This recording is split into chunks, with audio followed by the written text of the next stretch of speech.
우리 다 같이 자리에 일어나셔서 우리 함께 예배드리도록 하겠습니다. 함께 기도드리겠습니다.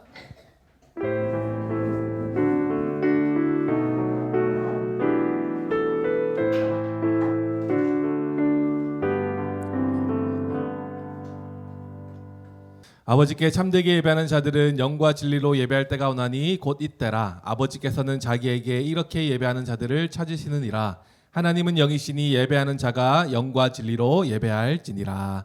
아멘. 다 함께 사도신경으로 우리의 신앙을 고백하시겠습니다. 나는 전능하신 아버지 하나님 천지의 창조주를 믿습니다.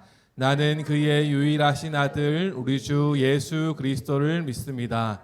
그는 성령으로 잉태되어 동정녀 마리아에게서 나시고 본디오 빌라도에게 고난을 받아 십자가에 못 박혀 죽으시고 장사된 지 사흘 만에 죽은 자 가운데서 다시 살아나셨으며 하늘에 오르시어 전능하신 아버지 하나님 우편에 앉아 계시다가 거기로부터 살아있는 자와 죽은 자를 심판하러 오십니다. 나는 성령을 믿으며 거룩한 공교회와 성도의 교제와 죄를 용서받는 것과 몸의 부활과 영생을 믿습니다. 아멘. 자, 우리 친구들 우리가 함께 또 구호를 한번 외치고 시작하겠습니다. 목사님 구원이 하면 여러분들 좋아요 하는 거야, 알겠죠? 구원이 좋아요. 오른손 어디 갔어요? 다시 한 번 더. 구원이 좋아요. 승민아 오른손 어디 갔어요? 한 번 더. 구원이 좋아요. 좋습니다. 우리 구호송 한번 찬양해 볼게요.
깜짝 놀랐습니다. 여러분 당하지 마세요. 한 번씩 이럴 때도 있습니다.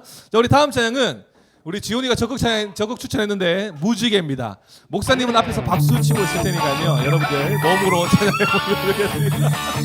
우리 한번 하나님의 구원 기억하시면서 살짝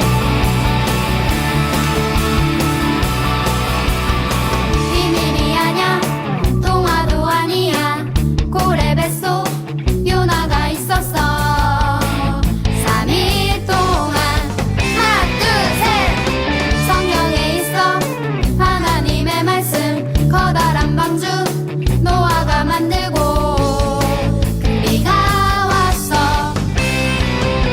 일곱 빛깔 예쁜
예전이나 지금이나 변함없는 무지개 하나님이 보여주신 이 약속의 이 시대 우리 모두 다 같이 그 약속을 찬양해 일곱 빛깔 예쁜 무지개 하나님 약속 일곱 빛깔 주님 그 대신에 우리 매일매일 일곱 빛깔 예쁜 무지개 하나님 약속 일곱 빛깔 주님 그 대신에 우리 매일매일 일곱 빛깔 예쁜 무지개 하나님 약속 일곱 빛깔 주님 그 대신에 우리 매일매일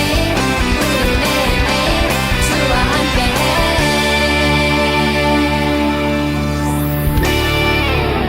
와, 우리 다음에는 다른 거 한번 지원이가 한번 또 추천해 주시면 감사합니다. 근데 친구들은 되게 열심히 잘하는 것 같아요. 자, 우리 한번 우리 예수님 생각하시면서 찬양합시다.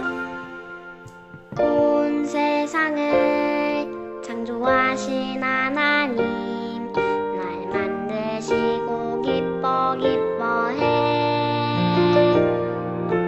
그러나 나의 맘 죄악으로 가득해 하나님을 멀리 했네 그럼에도 하나님 나를 사랑해 오직 한 분 예수님 보내어 주셨네 구원해 주셨네 찬양해 오직 한 분 찬양해 오직 예수님만이 나의 구원자 찬양해 오직 한 분 찬양해 오직 예수님만이 영원한 생명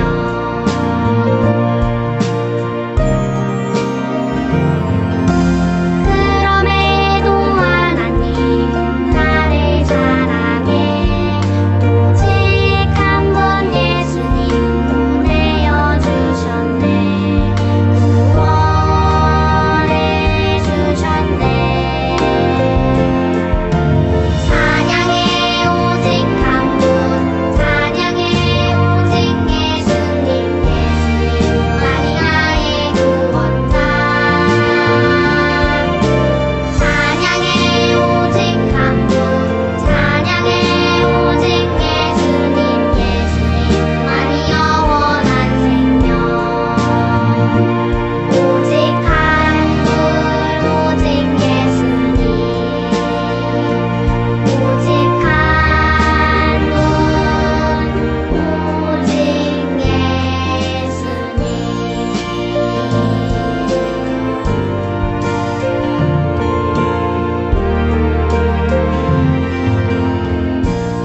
네, 우리 모두 자리에 앉으시겠습니다.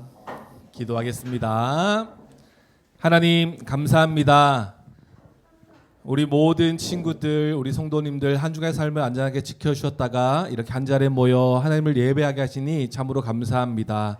우리가 이렇게 예배 드릴 수 있음은 우리가 잘나서 우리가 잘해서가 아니라 하나님께서 우리를 너무나 사랑하여 주셨고 예수 그리스도께서 십자가에 우리의 죄를 대신하여 죽으셨기 때문에 우리의 모든 죄가 사라져서 하나님 앞에 의롭다함을 얻어 하나님 앞에 나와 예배 드릴 수 있음을 다시 한번 기억하며 하나님께 감사를 드립니다. 하나님 우리 친구들 이 자리에서 예배 드림이 하나님께 참으로 감사한 제목임을 알아 하나님을 기쁘게 하고 하나님의 영광을 드러내고 하나님께 영광 돌리는 우리 귀한 친구들 될 수 있도록 주님 도와주세요. 하나님 오늘 우리가 이 한 주간 동안 삶을 또 돌아봅니다. 하나님의 자녀답게 살지 못했던 모습이 있었다면 주님 용서해 주시고 다시 한 번 더 주님이 보여주신 그 사랑을 본받아서 우리 친구들도 사랑하고 가족도 사랑하고 우리 많은 사람들도 섬기며 사랑하며 살아가는 우리 친구들 될 수 있도록 주님 도와주세요. 오늘도 말씀 앞에 섭니다. 말씀 하나님 성령님께서 도와주셔서 말씀이 잘 깨달아져서 말씀을 믿고 말씀대로 살아가는 우리 친구들 될 수 있도록 주님 도와주세요. 감사드리며 살아계신 예수님의 이름으로 기도드립니다. 아멘.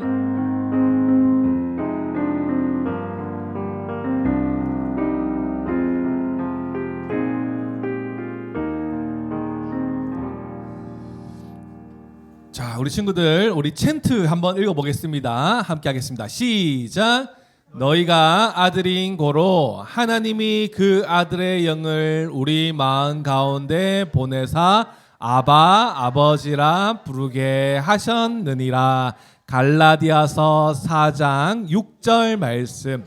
아멘. 자, 우리 챈트 한번 해볼게요. 갑시다. 따라하기 맞죠? 우리 요 친구 따라하면 돼요.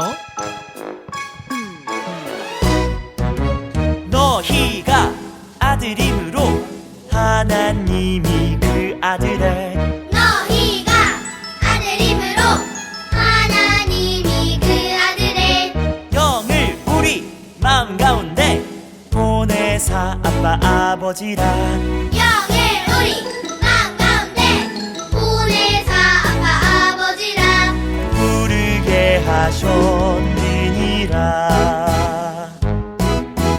부르게 하셨느니라. 갈라디아서 4장 6절.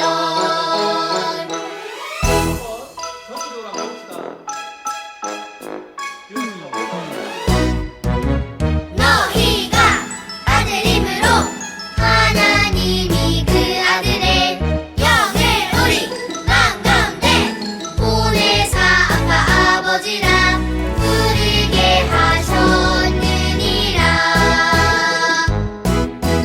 갈라디아서 4장 6절. 다음에 우리 챈트 한번 암송. 우리 성아 오빠 오기 전에 빨리 우리가 해봐야 돼요. 성아 오빠가 다 그걸 1등 할 거기 때문에 우리가 챈트를 빨리 외워서 우리가 성아 오빠 오기 전에 우리도 한번 이 말씀을 외울 수 있다는 것을 우리가 한번 해봅시다. 자, 오늘 24가입니다. 24가 말씀 제목 우리 한번 읽어볼게요. 시작. 하나님이 나를 의롭다고 하세요. 한 번 더 친구들 목소리로만 크게 시작. 하나님이 나를 의롭다고 하세요. 의롭다는 것은요, 친구들, 죄가 없다라는 거예요. 뭐가 없다고요? 뭐가 없다고요? 죄가 없다는. 죄가 없다는 것을 뭐라고 말한다고요? 의롭다. 따라합시다. 의롭다. 의롭다라는 것이요, 하나님께서 우리의 모든 죄를 사하시고 없애주셨다는 거예요. 오늘 그 말씀을 함께 들어봅시다. 자, 로마서 3장 24절 말씀이에요. 함께 읽어봅시다. 시작. 그리스도 예수 안에 있는 속량으로 말미암아 하나님의 은혜로 값없이 의롭다 하심을 얻은 자 되었느니라. 로마서 3장 24절 말씀. 아멘. 하나님께서 우리에게 의롭다 하여 주셨어요. 한번 그 말씀을 한번 들어봅시다. 친구들, 뭔가 그림자가 보여요. 이 그림이 어떤 그림인 것 같아요? 감옥. 또 지은 어떤 그림 같아요? 음악이 아주 비장하게 나오고 있어요. 수민아, 이 그림 어떤 그림인 것 같아요? 와, 되게 이제 사명감을 띠고 어떤 사람이 뒤에 이렇게 딱 있는 것 같아, 그지? 뭔가 음악이 비장한데, 여기는요, 맞아요. 여기는요, 감옥이에요. 여러분, 감옥은 어떤 사람이 들어가요? 지금 음악이 이렇게 비장하게 깔려서 뭔가 독립투사다가 들어가는 사람 같이 이렇게 보이지만, 여러분, 이 감옥은 어떤 사람이 들어가요? 죄 지은 사람, 잘못을 한 사람이 감옥에 들어가죠. 철컹철컹 이 쇠창살 뒤에서 이게 뭐죠? 이 뭐라죠? 자물쇠에 꽉 갇혀서 여기 이제 쇠고랑을 차고 감옥 안에 들어가서 죄값을 받는 거예요. 여러분, 죄를 지은 사람이 감옥에 들어가는데요. 여러분, 이 사람이 언제 나올지 또 어떻게 될지는 아무도 몰라요. 여러분, 오늘 말씀 가운데는요, 죄를 지은 사람이 있는데 용서받은 이야기가 나오고 있어요. 오늘 그 말씀을 함께 들어봅시다. 여러분, 이 사람들은요, 유대인이라는 사람이에요. 유대인들은요, 전통적으로 하나님을 섬기던 자들이었어요. 그러니까 하나님께서 주신 법을요, 이 사람들은 어떻게 생각하냐면 자기들이 스스로 잘 지키고 있다고 생각하고 있었어요. 그러니까 어떻게 해요? 우리는 죄가 없어. 하나님의 법을 잘 지키니까 우리는 죄가 없어. 이렇게 막 스스로가 아주 자랑스럽게 여기고 있었던 사람들이에요. 나는 의로운 사람이야 막 이렇게 말하고 있는 것이죠. 그런데 실제로 정말 죄가 없을까요? 스스로는 하나님의 법을 잘 지키고 있고 하나님의 말씀을 잘 따르고 있고 스스로는 죄가 없고 의롭다라고 생각하고 있는 사람들도요, 속으로는 어떨까요? 나는 의롭고 나는 착하고 하나님의 말씀을 잘 지킨다고 말하지만 속으로는 저 사람을 막 미워하고 악한 일들을 막 행하고 있는 거예요. 하나님을 찾지도 않고요, 겉으로는 기도를 열심히 하지만 실제로는 하나님을 찾지도 않고 하나님을 두려워하지도 않아요. 그리고요, 말로는 되게 거룩한 말을 해요. 여러분, 하나님 따라야 합니다. 거룩한 말을 내뱉는 것처럼 보이지만 뒤에서는요, 거짓말을 하고 상대방을 죽이는 말을 막 욕을 하고 이런 말들을 하고 있었던 거예요.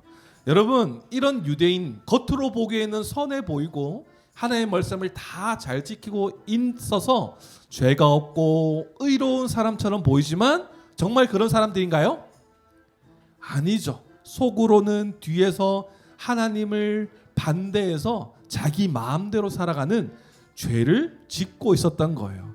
여러분, 이 세상에는요, 죄가 없는 사람이 있을까요, 없을까요? 대답해 보세요. 죄가 있는 사람이 있을까요, 없을까요?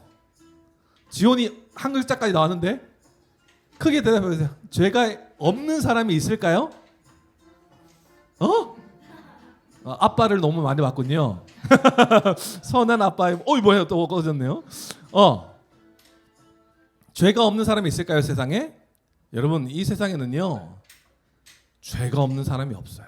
우리가 배웠듯이 최초에 창조된 아담이 하나님 앞에서 죄를 지었기 때문에 그 이후로 모든 사람들, 다양한 나라의 사람들, 문화가 다르고 국적이 달라도 모든 사람들은요, 무엇을 가지고 태어나요?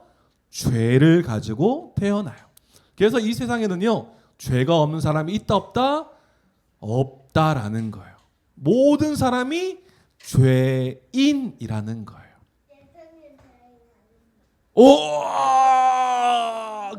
스포일러 하면 안 돼요. 말씀에 스포일러 하면 안 돼요. 여러분, 모든 사람은요, 다 죄인이에요. 목사님, 그리고 집에서 이렇게 아빠를 보면서 우리 아빠는 죄가 없어 이렇게 생각하겠지만 우리 아빠는 너무나 선하고 막 이렇게 생각했지만 표정 피세요. 바로 표정 바로 피세요. 모든 사람요, 목사님도 이렇게 앞에서 하나님의 말씀을 전하고 있지만 목사님도 죄인이었고요. 우리 모든 사람들도 다 죄인이에요. 아까 처음 그림처럼 우리는 원래 다 철컹철컹 다 감옥에 갇혀서 결국은 다 죽어야 하는 죄인들이었어요. 그런데요, 이런 죄인들을 위해서 하나님께서 우리를 너무나 사랑하셔서 우리를 구원하시려고 지난주 설교 들었죠? 우리를 부르셨어요. 지옥불로 가는, 죽음의 길로 가는 사람들을, 친구들을요, 부르셨어요. 안 돼! 이리 와. 예수님께서 우리를 불러주셨어요. 이 미움과 죄가 가득하니까 우리 삶 가운데 어떤 삶이 있어요? 어디서 많이 본 그림이죠? 이 그림 말고, 이 그림 많이 본 그림 아니에요? 지원이 지우가 멋쩍게 웃고 있잖아요, 지금. 맞죠? 이번 한 주간에 많이 있었던 일이죠, 맞죠? 이 모습은 잘 본 적이 없잖아요. 이 모습 없었어요. 무슨 소리 하는 거예요? 막 동생, 이 보세요. 동생 막 꼬집고, 귀엽다고 꼬지는 거 아니에요, 이거?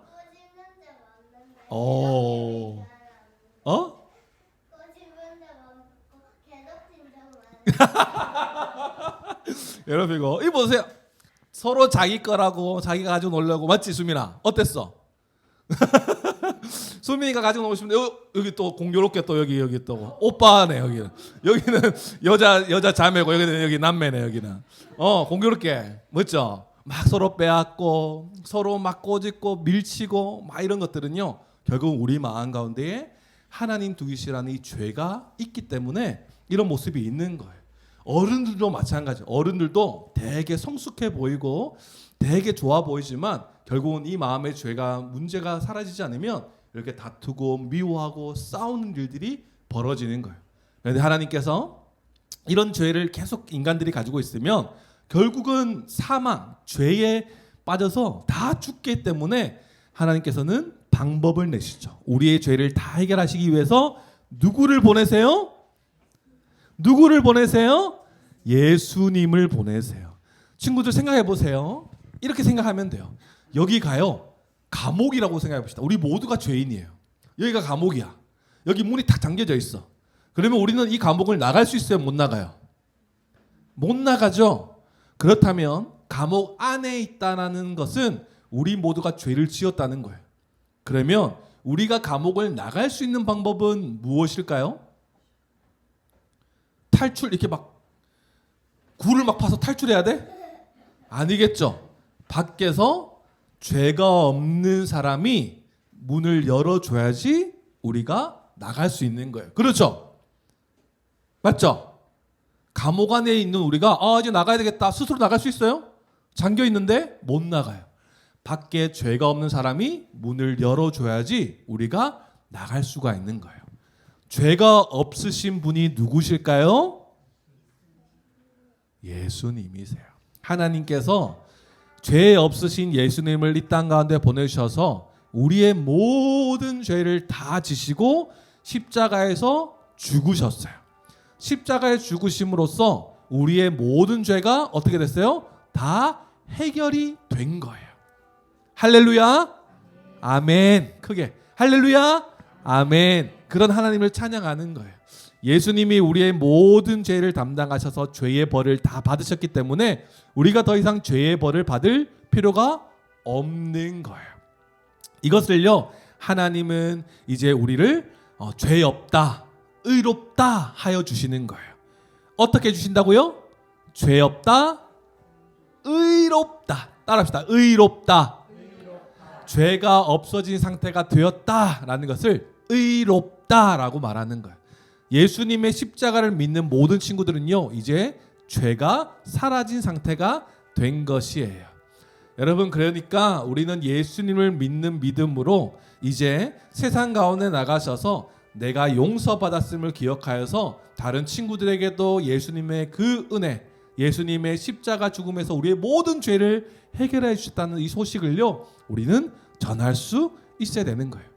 여러분 이 죄인일 때는요 지저분한 옷이죠. 그런데 예수님을 믿으면요 우리의 옷을 죄의 옷을 벗겨주시고요 의의 옷, 죄가 없는 깨끗한 옷을 입혀주셔서 하나님 앞에서 너 이제 죄 없다, 너 의롭다 인정해 주시는 거예요. 여러분 우리는 예수님을 믿음으로써 우리는 깨끗한 구원의 옷을 입게 되었어요. 여러분 우리 친구들 예수님 믿나요? 믿는 친구들만 큰 소리로 아멘. 아멘. 우리 예수님 믿는 그 믿음으로요 우리의 모든 죄가 사해졌고 우리는 하나님 앞에서 의롭다 함을 얻게 되었어요. 무엇을 얻게 되었다고요? 의롭다. 목사님 계속 반복하는 이유는 의롭다. 시작. 의롭다 하여 주시는 거예요. 하나님께서 우리가 잘해서 우리가 죄가 해결된 것이 아니라 하나님께서 거저 우리를 사랑하시고 거저 선물로 예수님을 보내주셔서 우리가 죄가 없는 상태 의롭다함을 얻게 된 자들이 된 것이에요. 친구들 그렇기 때문에요 우리는 십자가에서 나를 대신하여서 벌을 받으시고 나를 용서해 주시는 이 예수님을요 우리는 더 가까이 더 사랑할 수 있어야 되는 거예요. 예수님을 믿는 친구들에게요 하나님께서 이렇게 말씀하세요. 너의 죄가 깨끗이 씻겨졌다. 너는 더 이상 죄의 벌을 받지 않아도 된다라고 하나님께서는 말씀해 주세요. 우리 친구들 우리 예수님 믿는 믿음으로써요 우리는 깨끗한 상태 죄가 없는 친구들이 되었어요. 그렇기 때문에 우리가 예수님을 떠나지 않고 예수님을 믿는 믿음으로 예수님만 사랑하고 살아가는 우리 친구들 되길 소망합니다. 이 죄를 씻을 수 있는 방법은 다른 방법이 없어요. 오직 예수님만 믿는 방법밖에 없어요. 오직 예수님. 아까 차이했잖아요. 맞죠? 지우야. 예수님을 믿는 방법밖에 없어요. 우리 예수님을 믿는 믿음으로 아까 제 죄를 다 씻어진 친구의 모습처럼 서로 사랑하고 서로 양보하고 서로 아껴주고 서로 섬기는 삶을 살아갈 수 있는 우리 친구들 되기 소망합니다. 이보세요.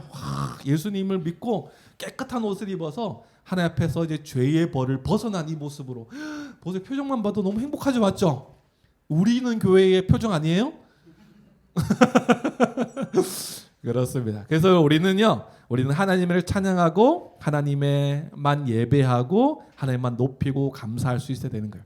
그렇게 살아가는 우리는 교회 친구들 되기 소망합니다. 예수님이 우리의 모든 죄를 해결해 주셔서 우리 하나님 앞에서 무엇을 얻게 됐다고요? 의롭다 함을 얻게 되었어요.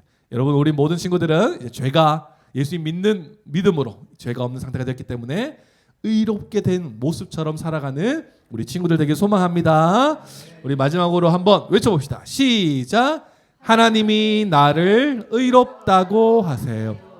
의롭다고 하시는 방법은 예수님 믿는 친구들에게 하나님께서 이렇게 말씀해 주신다라는 거예요. 우리 친구들 예수님 믿고 따라가는 우리는 교회 친구들 되게 소망합니다. 기도하겠습니다. 하나님 아버지, 예수님 안에서 죄인인 나를 의롭다고 하여 주시니 참으로 감사합니다. 이 은혜를 기억하고 감사하며 하나님의 자녀답게 살아갈 수 있도록 도와주세요. 예수님의 이름으로 기도드립니다. 아멘. 자, 한번 풀어봅시다. 복수 퀴즈 한번 풀어볼게요. 자, 갑시다. 자, 오늘도 우리 친구가 3명 있으니까 한 문제씩 빨리빨리 한번 풀어봅시다. 이 세상에서 우리 중 몇 사람만 죄를 지어요? 맞으면 O, 틀리면 X. 수민이는? 수민이 요렇게 했어요. X. 각자의 X가 다 달랐어요. 좋아요. 이 세상에 사람들의 죄를 대신해서 벌을 받으신 분은 누구신가요? 예수님. 정답이에요. 마지막입니다. 예수님이 십자가에서 나를 대신해서 벌을 받으시고 용서해 주신 것을 믿으면 나를 땡땡땡고 여겨주세요. 땡땡땡에 들어갈 말은 무엇일까요? 목사님이 말씀 중에 계속 강조했어. 의롭다고 여겨주셨어요. 우와, 말씀을 잘 들었네요. 좋습니다. 자, 우리 마지막으로 예수님 가신 기도로 우리 함께 기도하겠습니다. 하늘에 계신 우리 아버지, 아버지의 이름을 거룩하게 하시며 아버지의 나라가 오게 하시며 아버지의 뜻이 하늘에서와 같이 땅에서도 이루어지게 하소서. 오늘 우리에게 일용할 양식을 주시고 우리가 우리에게 잘못한 사람을 용서하여 준 것 같이 우리 죄를 용서하여 주시고 우리를 시험에 빠지지 않게 하시고 악에서 구하소서. 나라와 권능과 영광이 영원히 아버지의 것입니다. 아멘. 우리 박수로 하나님께 영광 돌리겠습니다.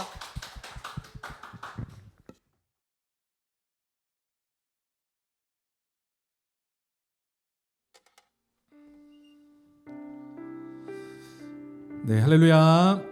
네, 우리 함께 찬양 드리시고요. 우리 함께 하나님 말씀 앞에 영화롭게 하는 예배 올려드리길 소망합니다.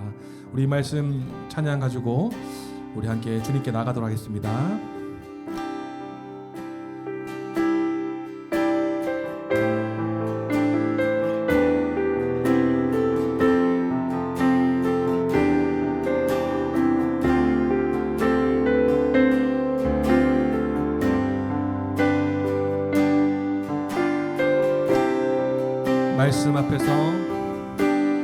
말씀 앞에서 경외함으로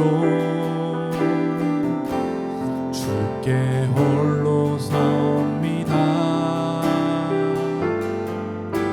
생명의 말씀 읽고 순종해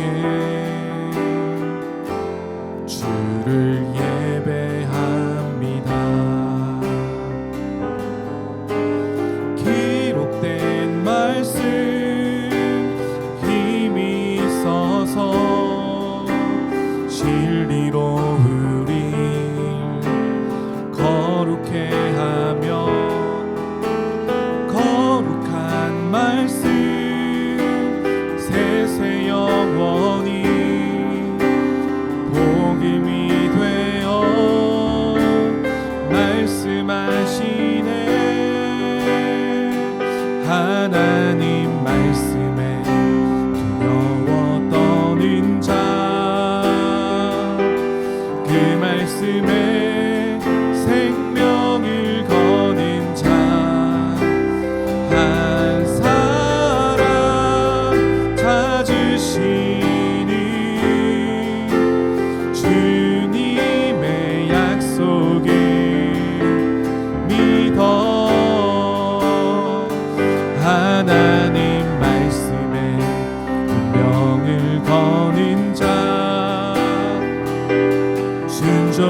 다시 한 번 더 찬양하겠습니다. 말씀 앞에서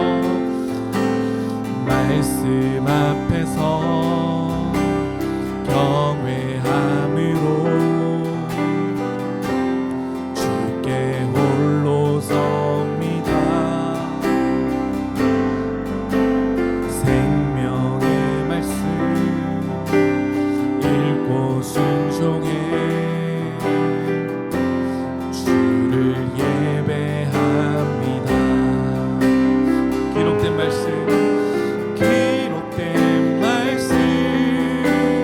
힘이 있어서 진리로 우리 거룩해 하며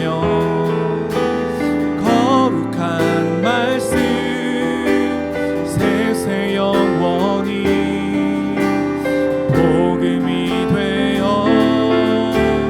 말씀하시네.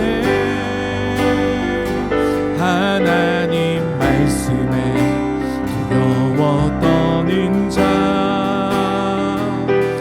그 말씀에 생명을 거는 자 한 사람 찾으시니 주님의 약속을 믿어. 하나님 말씀에 명을 거는 자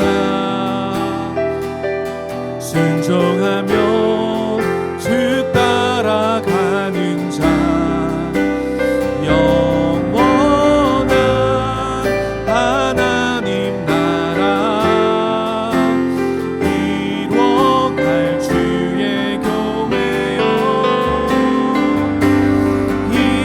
일어나 하나님 말씀에 두려워 떠는 자, 그 말씀에 생명을 거는 자,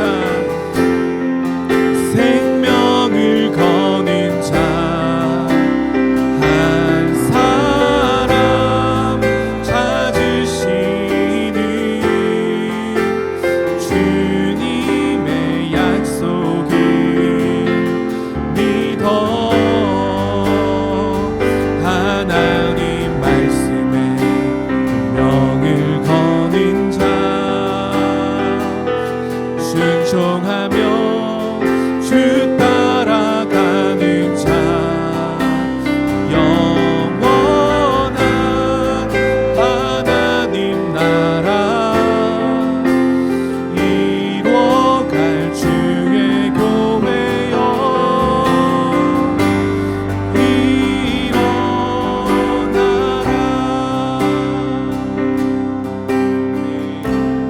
우리 함께 또 함께 기도하며 나갑시다. 우리가 십계명의 말씀을 배우고 있는데 우리는 지난주에 우리의 예배의 대상이 유일한 하나님이심을 다시 한번 기억하며 주님을 예배하고 있습니다.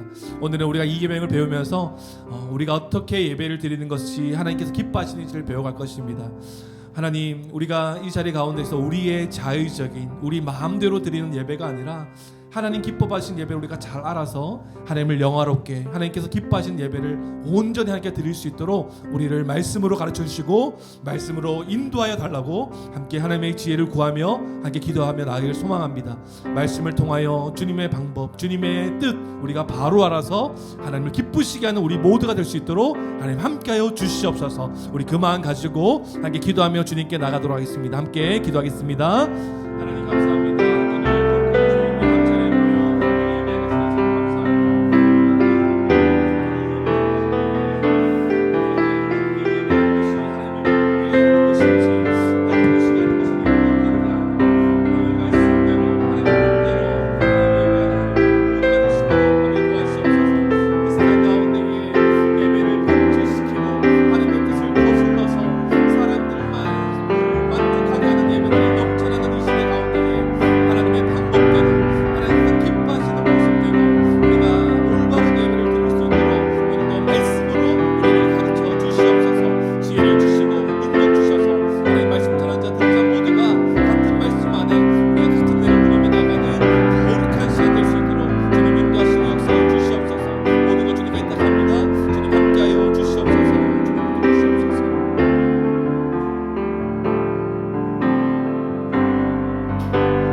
할렐루야.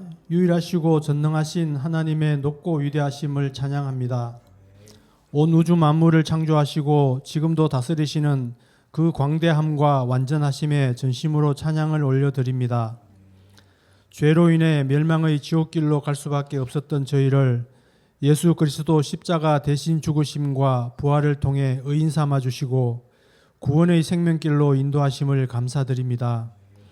그럼에도 그 놀라우신 은혜와 사랑을 기억하지 못하고 세상의 분주함에 내밀려 지낸 한 주간의 삶을 주님 앞에 내어놓고 회개하오니 용서하여 주시고 주님의 그 놀라운 은혜와 사랑을 복음의 말씀을 통해 늘 기억하며 행하는 삶을 살 수 있도록 주님 저희를 도와주시옵소서. 사랑과 공의의 하나님 아버지, 십계명의 말씀을 듣고 배움을 통해 우리의 믿는 바를 구체적으로 어떻게 행하며 하나님을 예배하는 삶을 살 것인지 알게 하심을 감사드립니다. 율법을 사랑으로 완성하신 예수 그리스도를 통해 우리가 하나님의 율법을 온전히 실천할 수 있는 자, 교회가 되었음이 분명히 믿어지게 하시며 이로 인해 하나님 사랑, 이웃 사랑의 삶을 살아가는 우리는 교회가 되게 하옵소서. 여름 말씀 수련회가 준비되고 있습니다. 베드로전서 말씀을 통해 살아있는 소망이신 예수 그리스도를 깊이 알게 되어 그 소망을 품고 승리하며 살아가는 모든 성경적 교회가 되게 하옵소서. 섬기시는 강사 목사님과 스태프들, 리더, 찬양팀 등 모든 손길 위에도 은혜와 힘을 더하셔서 감사와 기쁨이 충만하게 하옵소서. 우리는 교회 각 가정을 위해 기도합니다. 하나님이 허락하신 각 가정이 하나님 나라의 가장 작은 모형으로 지어져 가길 원합니다. 남편과 아내가, 부모와 자녀가 창조 질서의 원리 가운데 서로를 존중하고 아끼며 사랑하는 아름다운 천국 공동체가 되게 하옵소서. 특별히 각 가정의 자녀들이 유일한 예배의 대상이 되시는 하나님을 바르게 잘 알게 되고 믿게 되어 하나님을 기뻐하고 하나님께서 기뻐하시는 아름다운 다음 세대로 성장하게 하옵소서. 나라와 민족을 위해 기도합니다.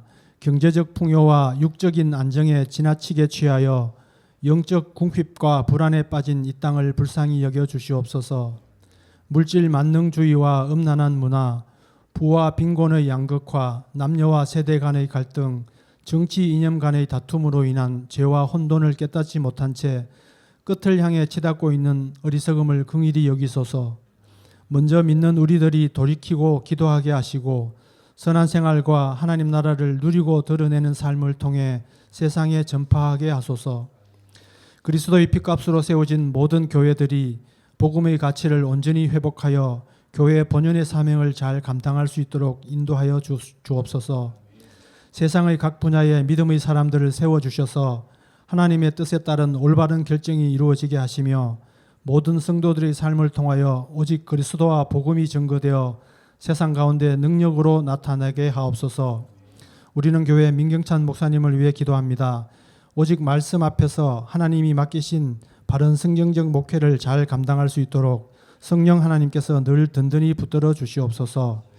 육체의 강건함과 가정의 평안을 주셔서 맡기신 사역을 감사와 기쁨으로 따르게 하옵소서. 라경미 사모님과 지원지유 자녀들의 삶 가운데에도 하나님의 특별한 보호하심과 인도하심이 있어 하나님 나라의 충만한 은혜가 있게 하옵소서. 이 시간 십계명 두 번째 계명의 말씀을 듣습니다.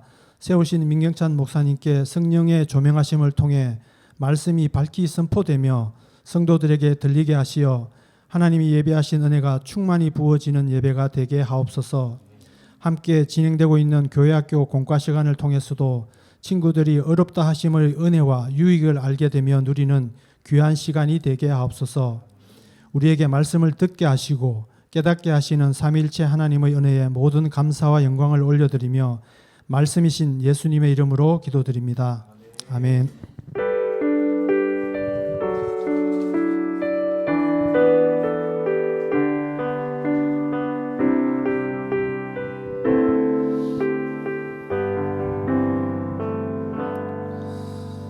하나님께서 오늘 우리에게 주시는 말씀은 출애굽기 20장 4절에서 6절까지의 말씀입니다.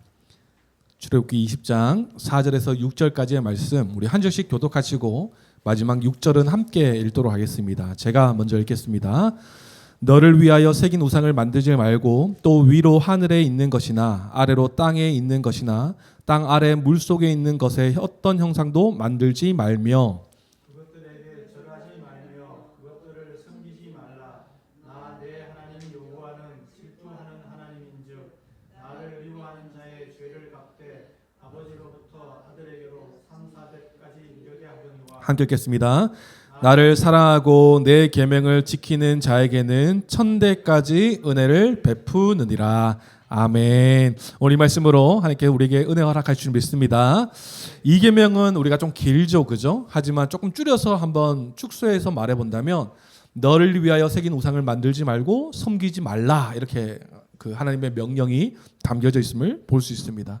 우리가 십계명을 우리가 늘 기억해야 될 것은 십계명을 주신 분이 누구신가, 또 십계명을 지켜야 할 우리는 어떤 자들인가를 잘 기억하고 우리가 십계명을 대할 수 있어야 되겠죠. 십계명을 주신 하나님은 우리의 하나님이십니다. 믿으십니까? 그리고 우리는 그분의 백성된 자들이에요. 구원받은 하나님의 백성들인 것이죠. 그렇다면 마땅히 그 관계 안에서, 언약적 관계 안에서 우리가 마땅히 우리가 자발적으로 적극적으로 지켜야 하는 법이 십계명이다라는 사실을 우리는 분명히 기억해야 될 것입니다. 그래서 우리는 1계명을 구속사적 관점까지도 우리 함께 살펴봤어요. 예배의 대상은 오직 유일하신 하나님이시고 최상의 예배의 형태가 우리가 지난주에 살펴봤지만 그리스도를 통해서 탄생된 교회로서 공예배가 가장 중요하다라고 함께 나누었죠. 유일하신 하나님을 함께 알고 함께 그 말씀 안에서 함께 하나님을 높이고 찬양하는 그 공예배가 우리에게 있어서 너무나 중요한 것입니다. 그렇기 때문에 모든 성도가 하나님을 예배하는 그 공예배를 지키기 위해서 우리가 또 8월 달을 준비하고 있지 않습니까? 사실 너무나 기대가 됩니다. 그래서 우리 친구들이 뒤에서 막 분주하게 하더라도 우리는 흔들리지 않고 우리가 말씀에 잘 집중해서 하나님의 지혜와 도우심을 구하면서 예배를 우리가 잘 드렸으면 좋겠어요. 그래서 우리가 이제 1계명을 잘 마쳤고요. 그 1계명을 우리가 지킬 수 있는 자가 되었다. 그리스도를 통해서 지킨 자로 여겨지고 또 그리스도를 통해서 율법을 행하신 성취하신 예수님을 통해서 우리가 율법을 지켜야지만 구원을 받을 수 있는데 하나님의 구약 시대에는 율법을 지켜야지 하나님의 백성답게 살 수 있는데 그걸 지킬 수 없는 자들이었잖아요. 하지만 예수 그리스도가 그 모든 율법을 성취하심으로써 그 예수를 믿는 우리들은 그 성취하신 그 예수님으로 인해서 우리도 율법을 지킨 자처럼 여김을 받는 것이죠. 그래서 우리도 하나님 앞에서 이 의롭다함을 얻게 되고 또한 이 율법을 지킨 자로, 지킬 수 있는 자로, 지켜야 하는 자로 이렇게 우리가 바뀐 존재가 되었다라는 것이죠. 그래서 우리가 오늘부터 2계명을 함께 살펴보실 텐데요. 2계명의 이 계명의 의미를 우리가 한번 좀 살펴보았으면 좋겠어요. 이 2계명의 의미는요. 우리가 앞서 1계명은 예배의 대상이었다면 2계명은 예배의 방법에 대해서 알려주시는 계명이 2계명이다라고 말씀드릴 수 있습니다. 하이델베르크 요리문답 96문에는 이렇게 말하고 있어요. 문제가 이거예요. 제2계명에서 우리를 향하신 하나님의 뜻이 무엇입니까? 라는 질문이 있어요. 거기에 나오는 하이델베르크 요리문답의 답은 이렇게 나와 있습니다. 어떠한 형태로든 하나님의 형상을 만들지 말고 하나님의 말씀이 명령하지 아니한 어떠한 방법으로든지 그를 섬기지 말라는 것입니다. 이렇게 나와 있어요. 하나님의 형상을 만들지도 말고 하나님이 말씀하신 방법, 어떠한 방법으로든지 하나님이 명령하지 아니한 방법으로 예배하는 것을 금지하는 이 계명이라는 것입니다. 그렇다면 이 계명에 우리의 좀 이렇게 의미들을 좀 살펴보면 그렇다면 하나님께서 정하신 예배의 방법이 무엇일까요? 구약에 우리가 잘 이제 살펴보면 하나님을 예배하는 레위기나 이런 그 말씀들을 보면 하나님을 예배하는 방법을요 아주 디테일하게 하나님께서 가르쳐 주시는 장면이 있어요. 구약 시대에는 그렇게 하나님께서 가르쳐 주시는 방법, 하나님의 요구하시는 말씀을 따라서 예배하도록 명령하신 것이죠.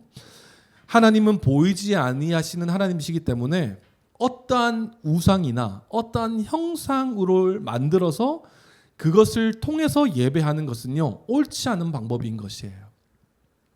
하나님이 말씀하신 방법이 아니라 우리가 어떤 다른 어떤 조형물이나 어떤 것들을 만들어서 이것을 하나님을 투영해서 하나님을 예배하는 것들은 온전한 예배가 되지 않는 것이죠. 하나님께서 정하신 예배의 방법은 하나님 그분께서 요구하신 말씀을 따라 예배하는 것, 그것이 하나님께서 정하신 예배의 방법이었어요. 하나님은 자신이 요구하신 대로 예배를 받기를 원하셨어요. 자기 백성들이 다른 방법으로 예배드리는 것이 아니라 하나님, 그들의 하나님이 되신 그 하나님이 직접 가르치시는 그 방법으로 예배하는 것을 하나님께서는 원하셨다라는 것이에요. 그러니까 하나님은 형상을 만들지 말고 하나님 자신을 온전히 드러내는 그런 예배를 기뻐하셨다라는 것이에요. 그래서 이사야 40장 18절 말씀은 이렇게 말씀해요. 그런즉 너희가 하나님을 누구와 같다 하겠으며 무슨 형상을 그에게 비기겠느냐 이렇게 말씀하고 있어요. 그러니까 하나님 어떤 말씀이에요? 하나님은 어떤 것으로도 표현할 수 없는 분이다라는 거예요. 그러니까 그만큼 하찮다 이런 말이 아니죠. 너무 광대하고 너무 이 하나님을 담을 수 있는 것이 이 세상에 어떤 것도 없다라는 것이에요. 나무를 보면서 하나님이라고 말하기에도 그 크신 하나님을 담을 수 없는 것이에요. 우리가 말하는 산이나 바위나 동물이나 이런 것들로 하나님을 한계 짓거나 한정 지을 수 없기 때문에 어떤 형상으로도 만들지 말고 온전히 하나님께서 가르치신 방법으로 하나님을 예배하기를 원하셨던 거예요. 그렇게 예배 드릴 때 하나님 자신이 하나님 그분은 스스로 자신이 어떤 분이신지를 드러내 보여주신다라고 약속하시는 것이죠. 그래서 하나님은 사람의 생각이나 전통에 따르는 예배를 드리기를 원하시는 것이 아니라 자신에게 드려지기 원하는 것이 아니라 성경을 통해 이 말씀을 통해 계시된 방법을 따라 드리는 예배를 기뻐 받으시는 것입니다.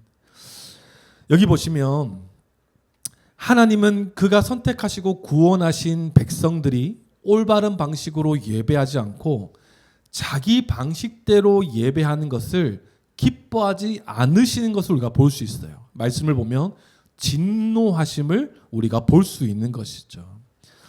하나님은 형상을 만들어서 예배하는 자들에 대해서 그 예배를 받으시지도 않으시지만 그 예배에 대해서 진노하신다라고 표현하고 있는 것이에요. 하나님의 방법이 아닌 방법으로 예배 드릴 때. 시편 78편 58편에 보면 이렇게 말해요.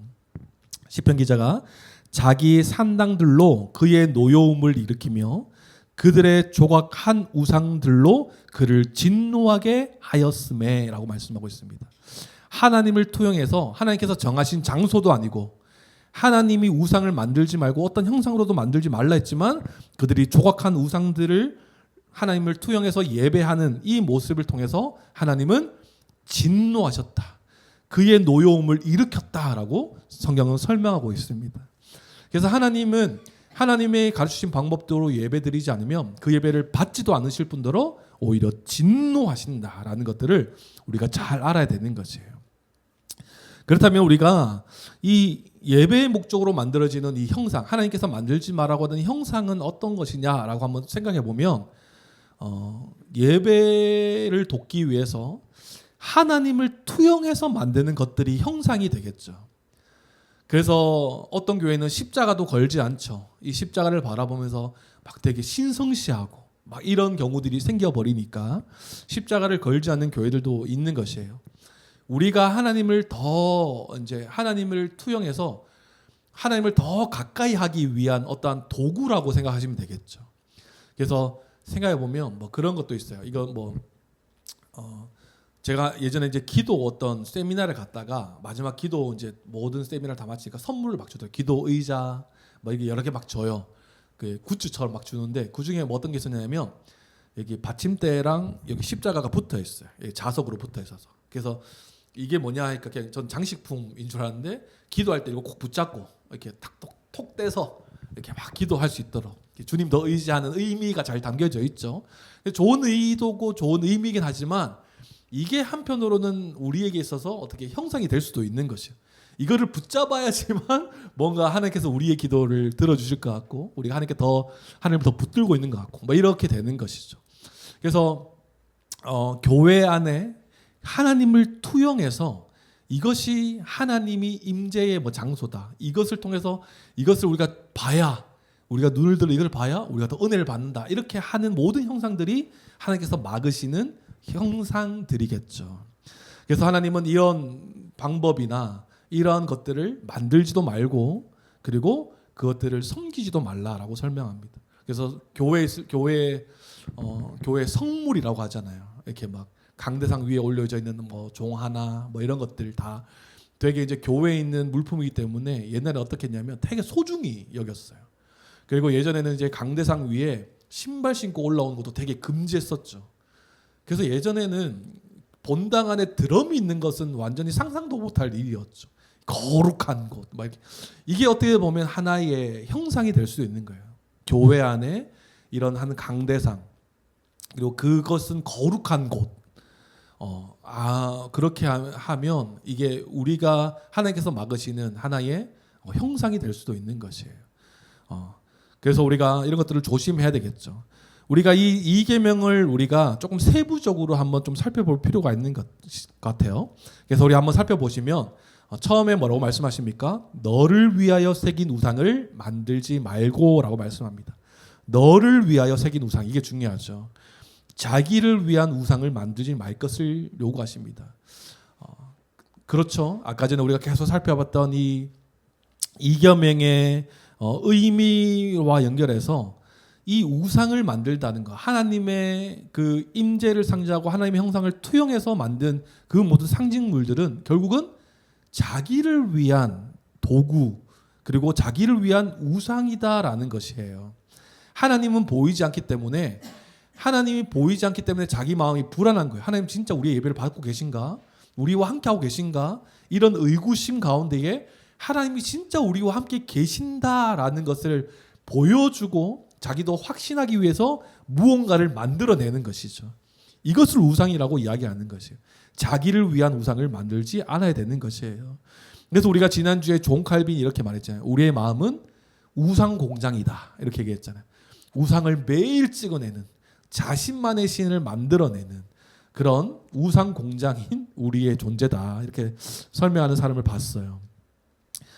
그런데 신이 없다라고 말하는 사람들도 있잖아요. 무신론자라고 이야기하죠. 신은 없다. 그런데 그 사람들 무신론자들이 실제로 있을까요? 신이 없다라고 말하지만 결국은 그들은 무엇을 믿고 살아갑니까? 자기 자신을 믿고 살아가는 거예요. 실제적으로는 무신론자라고 말할 수 없는 것이죠. 자기의 생각을 믿고 자기의 경험을 믿고 살아가는 자들이기 때문에 무신론자라고 말할 수는 없는 것이에요. 결국 스스로 하나님을 예배하고자 만들어내는 것들은 하나님이 받으시는 그 예배를 왜곡할 수 있습니다. 그리고 하나님을 위한다라고 말하지만 결국은 자기를 향한 욕망을 채우려는 행위이기 때문에 우리는 그것을 철저히 경계하고 금지해야 되는 것이죠. 그리고 뒤에 위로 하늘에 있는 것이나 아래로 땅에 있는 것이나 땅 및 물속에 있는 것에 어떤 형상도 만들지 말고 그것들에게 절하지 말며 그것들을 섬기지 말라라고 말씀합니다. 반복적으로 말씀하고 계시죠. 만들지도 말고 그것들을 섬기지 말라라고 말씀하고 있어요. 여기에 나오는 위로 하늘에 있는 것, 땅에 있는 것, 땅 아래에 있는 것 다 무엇입니까? 하나님 만드신 피조물들을 이야기하고 있는 것이에요. 나무나 동물이나 어떠한 하나님께서 만드신 그 피조물을 예배의 대상, 하나님을 투영해서 만드는 것으로 여겨서 그것을 예배하는 것을 만들지도 말고 섬기지 말라라는 것입니다. 피조물은 예배의 대상이 아니죠. 피조물은 우리가 하나님께로부터 받은 대리 통치자로서 우리가 다스리고 하나님 나라를 누릴 수 있도록 주신 것이 피조 세계인 것이에요. 피조물은 예배의 대상이 아니라 피조 세계를 만드신 이를 예배해야 되는 것이죠. 피조 세계를 만드신 하나님만을 예배할 수 있어야 되는 것입니다. 하나님은 자신을 묘사한 그 어떠한 모습, 동물이나 물고기나 자연이나 이런 것들의 형상을 금지하고 계십니다. 형상은 눈에 보이는 외적인 형태로 이루어지는 것이기 때문에 우상인 것이죠. 눈에 보이지 않는 하나님을 투영해서 자기의 마음의 위안을 얻기 위해서 이것저것에 하나님을 다 투영해 보는 거예요. 그렇기 때문에 이런 것들은 우상이다라고 말할 수 있는 것입니다. 그리고 뒤에 말씀 뭐라고 말씀하십니까? 나 내 하나님 여호와는 질투하는 하나님인즉 이렇게 말씀하고 계세요. 하나님은 형상을 만들어서 자신의 성품을 제한하고 오해하게 만드는 잘못된 예배를 질투하신다라고 설명하십니다.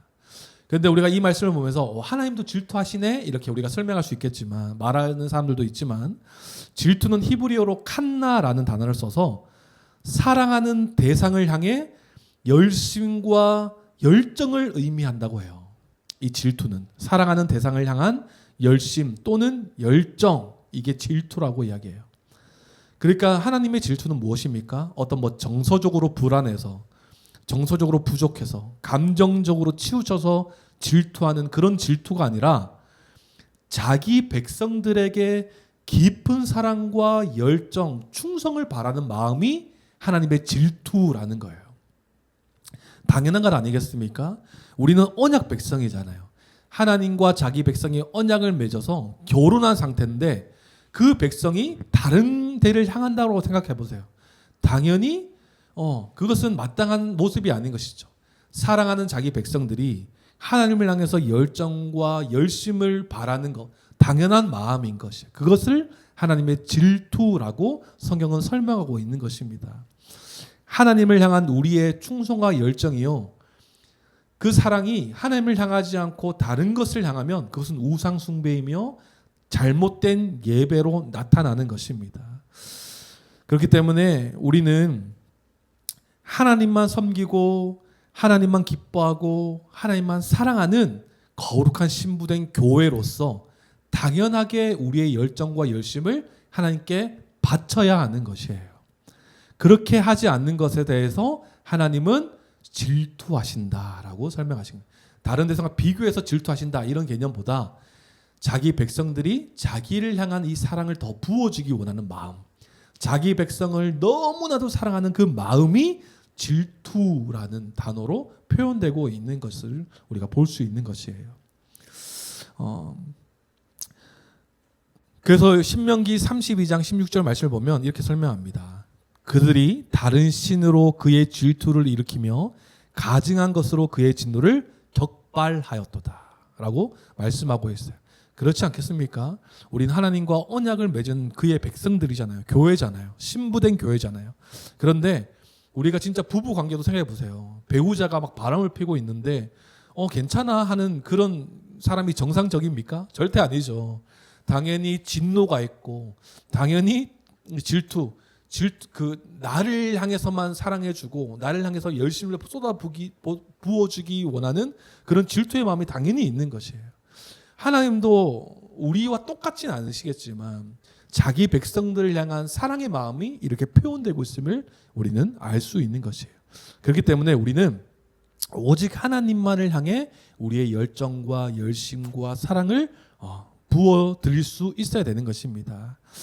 하나님은 자기 백성들이요 다른 우상을 섬기는 것을 간음을 넘어서요 몸을 파는 행위로 판단하십니다.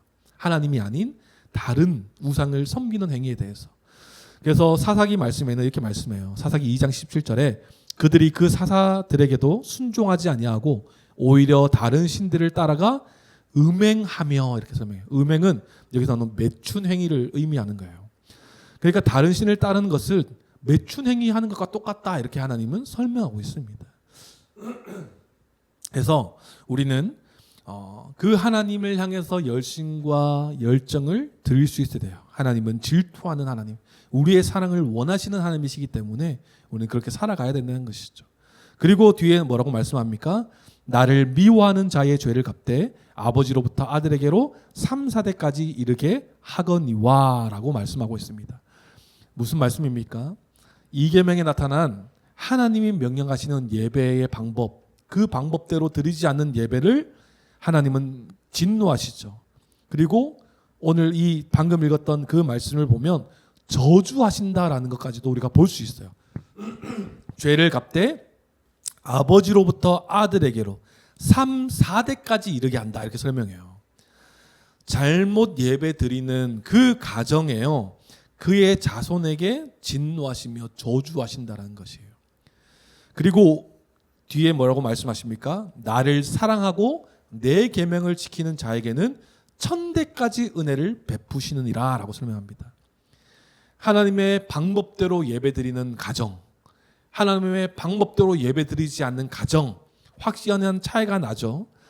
하나님의 방법대로 예배드리지 않는 가정은 3, 4대 그죠? 저주를 받는 거예요. 하지만 하나님의 방법대로 예배드리는 가정은 1000대까지 은혜를 베푸신다라고 하나님께서 말씀하십니다. 하나님께서 1000대까지 복을 주신다라는 의미는요, 아 진짜 1000대까지 이렇게 복을 주시네 이렇게도 우리가 이해할 수 있겠지만, 그만큼 하나님의 마음, 이 계명을 통한 하나님의 분명한 마음이 드러나는 거예요. 뭐냐 하면 이 1000대까지 복을 주신다라는 의미는 그만큼 우리에게 있어서 올바른 예배를 원하신다라는 거예요. 우리 마음대로 드리는 예배가 아니라 하나님이 원하시는 예배를 원하시고 받기를 원하신다라는 것이에요. 그것이 복으로 나타나고 있는 것입니다. 왜요? 예배를 통해 풍성한 복을 주시고자 하는 하나님의 강력한 의지가 담겨져 있기 때문에 그래요. 예배를 통해서 풍성한 복을 주시고자 하는 하나님의 강력한 의지가 여기에 복으로 나타나고 있는 것입니다. 그래서 하나님은 벌 주시기보다 복 주시기 원하시고 지키시기 원하시고 돌이키기를 원하시는 하나님의 성품을 우리는 더 볼 수 있어요. 벌 주신다에 집중하는 것이 아니라 하나님은 그것보다 우리에게 더 복 주시기 원하시는구나. 근데 그 복을 주시는 방법이 올바른 예배, 하나님 말씀에 순종해서 하나님의 말씀의 계명을 지켜서 드리는 예배, 그것을 기뻐하시는구나를 우리는 알 수 있어야 되는 것입니다. 그러면 이 2계명의 특징을 한번 살펴볼까요? 1계명을 뒷받침하는 2계명이죠. 그죠? 예배의 대상을 알았다면 그 예배의 대상을 어떻게 예배해야 되느냐?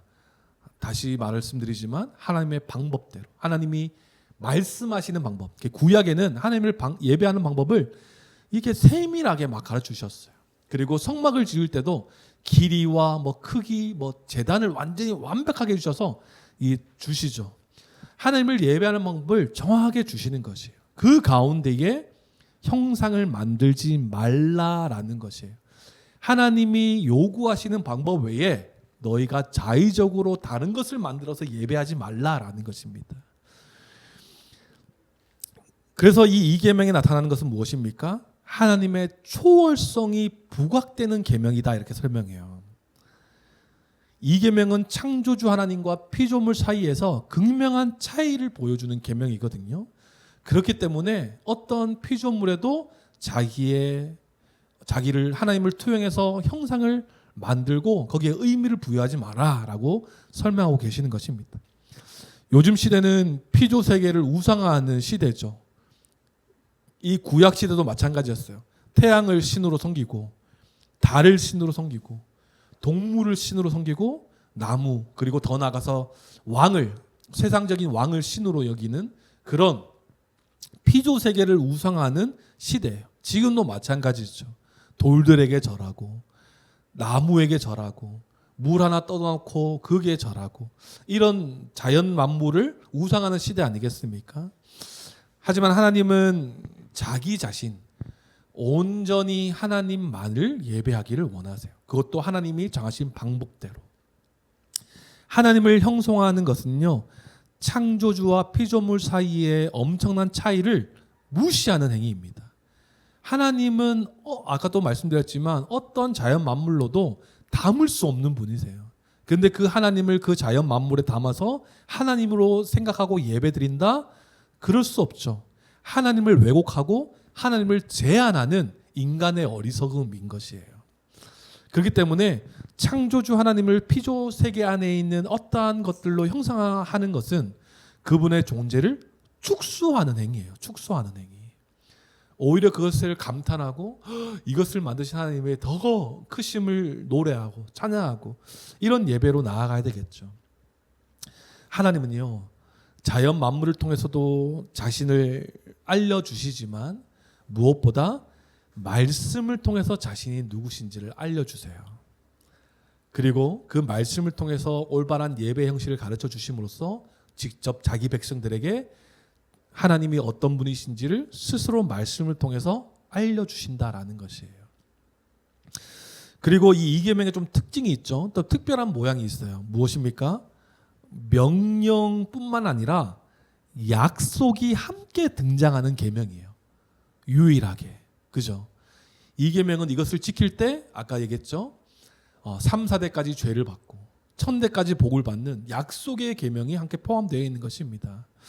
올바른 방식으로 예배드리는 자에게는 복을, 그렇지 않은 자에게는 화를 약속하시는 계명이 이 계명이에요. 그래서 하나님은 이스라엘을 하나님만 예배하는 백성으로 구별하셨을 뿐만 아니라 예배하는 방식까지 친히 알려주셨어요. 그러므로 제2계명은요, 하나님의 백성들에겐 복된 약속의 계명인 것입니다.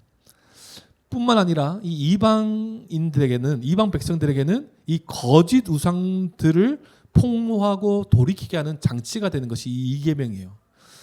그래서 이 명령과 약속이 함께 포함된 계명이 이 계명이다라는 것을 우리가 분명히 기억할 수 있어야 돼요. 하나님을 올바로 예배하는 것이 얼마나 중요한 것인지, 그리고 올바로 예배하는 것이 우리에게 얼마나 복된 삶인지를 가르쳐주고 계신 것이에요. 그럼 우리가 한번 살펴보죠. 이 10계명은 금지뿐만 아니라 요구하시는 계명이 10계명이라고 말씀드렸어요. 너를 위하여 새긴 우상을 만들지 말고 섬기지 말라 금지하고 계시지만 요구하고 계신 건 무엇입니까? 하나님께서 원하시는 예배를 우리가 드릴 수 있어야 된다라는 것입니다. 그럼 한번 살펴보죠. 금지하는 계명이 뭐냐? 이 계명이 금지하는 죄가 무엇인가 살펴보면 형상을 만들지 말라라는 것이에요. 그죠? 그래서 형상을 한번 정의를 해보면 아까 설명드렸지만 예배를 위한 목적으로 형상을 만드는 것이에요. 사람은 하나님을 볼 수 없기 때문에 하나님이라고 생각하고 만들어내는 그 예배를 위한 도구가 형상인 것입니다. 그래서 조금은 우리가 조심스럽지만 십자가, 교회에 거는 십자가도 형상이 될 수가 있고요. 그리고 이 강대상에 놓여져 있는 목사님이 설교하는 강대상도 형상이 될 수가 있고, 그죠? 여러 가지가 형상이 될 수가 있는 거예요. 그런 것들을 우리가 보면서 주님의 은혜를 기억하면 너무나 좋겠지만 그것을 막 우상화시켜서 그것이 잘못됐다는 것이 아니라, 교회에 십자가를 거는 것이 잘못됐다는 것이 아니라 그것이 막 우상이 되어서 이 십자가, 이 예수님 달려 죽으신 십자가를 우리가 묵상해야 되는데, 보세요. 여기 교회의 이 십자가만이 우리가 하나님의 임재의 상징으로 봐서 꼭 여기에 나와서 이 밑에 나가야지만 하나님께서 나와 함께 하신다 이렇게 투영해버리면 이게 우상인 것이에요. 그래서 이런 형상들을 하나님 자신의 형상으로 묘사하는 모든 것을 하나님께서 금지하십니다.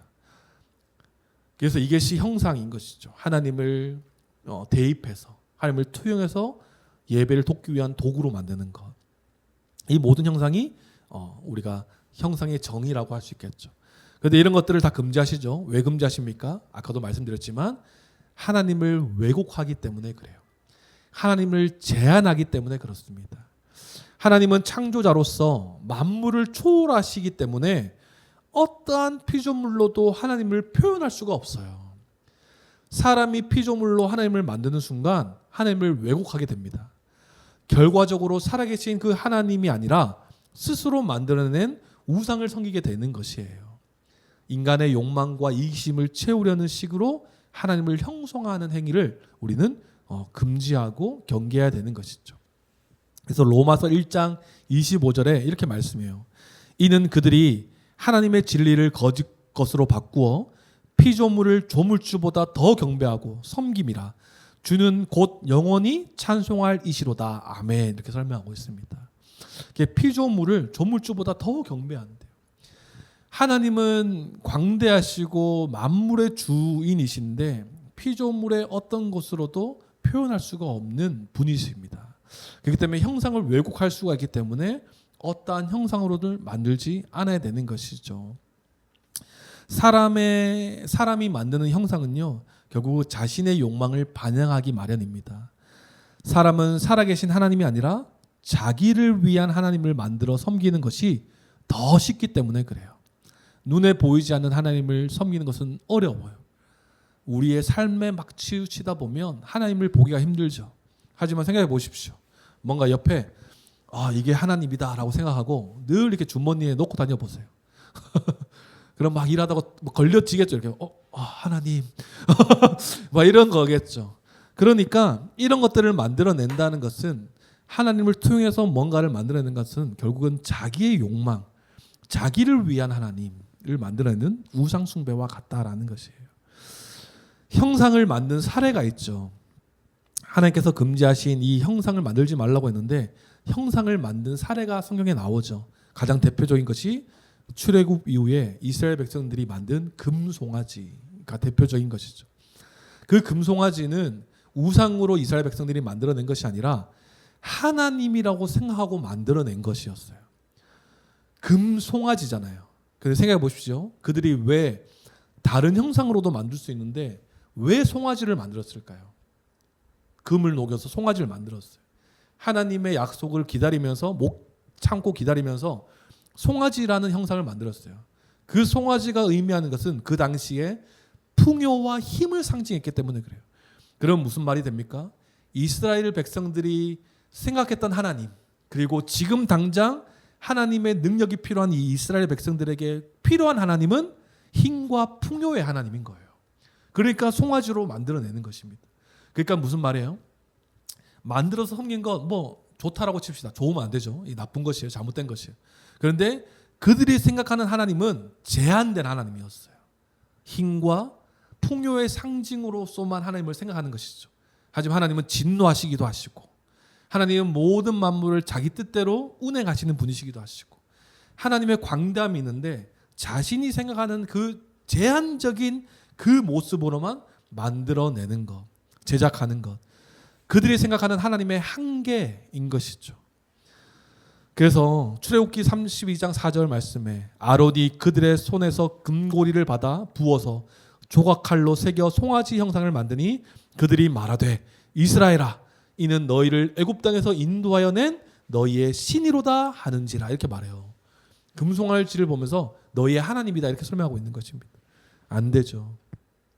하나님을 제한하기 때문에, 하나님을 왜곡하기 때문에 어떠한 형상으로도 만들지 않아야 되는 것입니다.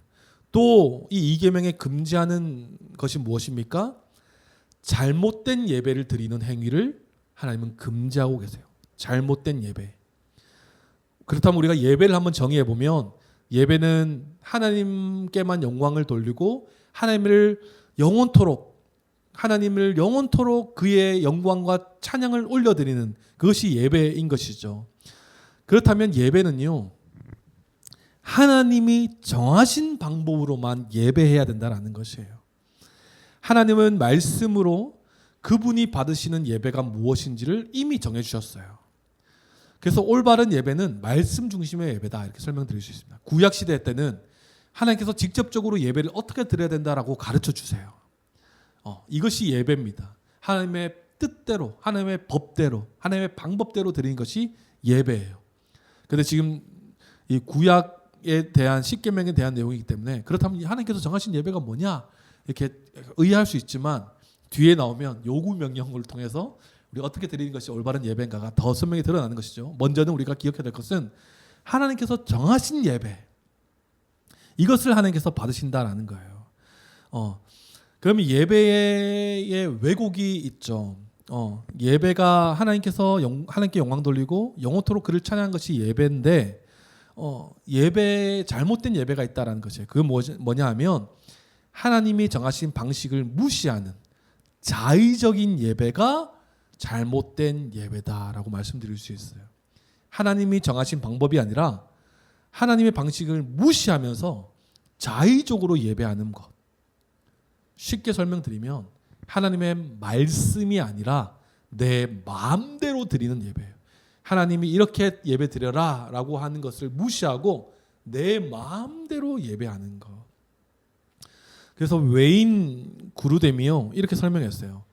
무한히 지혜롭고 정결하신 만물의 창조자께서 자신의 피조물들이 자신을 그릇 표현하고 자신을 모욕할 때 얼마나 더 슬프시겠는가, 그리고 진노하시겠는가라고 말했어요. 하나님이 정하신 예배의 방식을 무시하고 자기 마음대로 드리는 예배는요, 하나님께서는 진노하세요. 그리고 앞서 살펴봤듯이 3, 4대가 죄를 받게 되는 것이죠. 성경에는요, 잘못된 예배의 예시가 나옵니다. 몇 가지 예가 있는데, 첫 번째는 아론의 아들들의 예배였죠. 나답과 아비후가 하나님이 명령하지 않는 다른 불을 담아서 예배드렸어요. 하나님이 정하신 불이 있었거든요. 그 불을 하나님께 나와서 예배드리길 원하셨지만, 이 나답과 아비후는 다른 불, 성경에서는 다른 불이라고 설명되죠. 다른 불을 담아서 예배드렸다. 그 결과가 어떻습니까? 결국 그들은 죽게 되었다, 이렇게 설명해요. 레위기 10장 1절 2절 말씀이거든요. 아론의 아들 나답과 아비후가 각기 향료를 가져다가 여호와께서 명령하시지 아니하신 다른 불을 담아 여호와 앞에 분향하였더니 불이 여호와 앞에서 나와 그들을 삼키매 그들이 여호와 앞에서 죽은지라라고 설명하고 있어요. 이스라엘의 성막 제사가 시작된 시점에서 하나님께서는 제사의 절차와 방식을 정확하게 알려주셨어요. 어떻게 예배드려라. 그런데 하나님이 정하신 불로 제사를 드려라 라고 명령하셨지만 자기 방식대로, 자기가 생각한 대로, 마음대로 좀 가볍게 여겼던 것 같아요. 이 다른 불로 예배를 드리고 하나님께 나아갔더니 그 끝은 결국은 진노하시고 불로 심판하신 것이에요. 그리고 말씀이 없는 사사시대 때도요, 사람들은 아무에게나 제사장 직분을 줘서 하나님을 예배했어요. 하나님은 오직 그 아론의 자손 중 하나로 구별해서 제사장을 세우셔서 하나님은 예배 드리게 하셨거든요. 그런데 마음대로 제사장 직분을 주고 또 구별하여 세우신 이 제사장들이 마음대로 다른 불로 마음대로 예배 드리는 것에 대해서 하나님은 기뻐하지 아니하시고 진노하셨다는 것이에요. 그런데 여기에 예표되는 것이 있어요. 또 한 가지 예를 드리고 말씀드릴게요. 또 이스라엘 백성들은요, 하나님이 정하신 장소에서 예배드리라라고 말씀드렸는데 예루살렘에서 예배드리지 않고 산당에서 하나님을 예배했다라고 성경은 기록하고 있어요. 역대하 33장 17절 말씀에 백성이 그의 하나님 여호와께만 제사를 드렸으나 아직도 산당에서 제사를 드렸더라, 이렇게 설명하고 있어요. 산당은요, 높은 땅 위에 높이 올려진 제단의 장소를 의미합니다. 성경 문맥에서 이 산당이라는 의미는 하나님이 허락하지 않은 예배의 장소를 산당이라고 표현하고 있어요. 그런데 하나님은 성막을 거쳐서 이제 예루살렘에서 하나님의 전에서 예배드리라고 명령하셨지만 그들은 아직까지 하나님이 허락하지 않는 곳에서 마음대로 예배드리고 있었던 것이에요. 잘못된 예배죠. 하나님께서 받으시지 않는 예배예요. 그런데 이 모든 것들도요, 다 예수 그리스도로 예표되는 것이에요. 구별된 그 아론의 자손 중 그 자들이 제사장으로 세워져서 하나님을 예배했는데 실패했잖아요. 그런데 나중에 이 예수 그리스도가 오셔서 대제사장의 역할을 감당하심으로써 실패한 제사가 아니라 온전한 완성된 제사를 하나님께 드리게 됩니다. 그래서 우리는 예수 그리스도에서 하나님께 예배드릴 수 있는 것이죠. 또 사사시대에 자기 마음대로 직분을 줘서 예배드리는 이 모습도요, 결국은 우리가 마음대로 세워진 제사장들이 아니라 예수 그리스도를 통해서만 우리가 예배드릴 수 있음도 상징하고 있어요. 그리고 또 무엇입니까?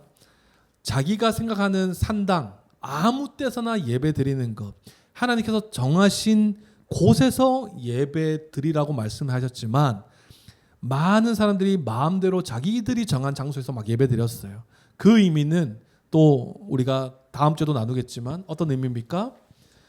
오직 예수 그리스도를 통해서만 예배드릴 수 있다라는 것을 상징하고 있는 것이, 내가 마음대로 예배드리는 것이 아니라 내가 정한 장소, 이것도요 결국은 예수 그리스도를 통해서만 우리가 예배드릴 수 있다라는 것이, 그리스도를 벗어난 예배가 없다라는 것이에요. 그리스도를 알지 못하는 자들은 하나님을 알지도 못한다라는 것을 예표해주고 있는 것입니다. 그래서 무엇입니까? 금지하는 것은 무엇입니까? 형상을 두지 말라. 자의적으로 예배드리지 말라. 말씀을 벗어난 예배를 하지 말라라고 하나님께서는 이 계명을 통해서 금지하고 계시는 거예요. 그렇다면 마지막으로 이 계명을 통해서 하나님께서 요구하시는 것은 무엇입니까?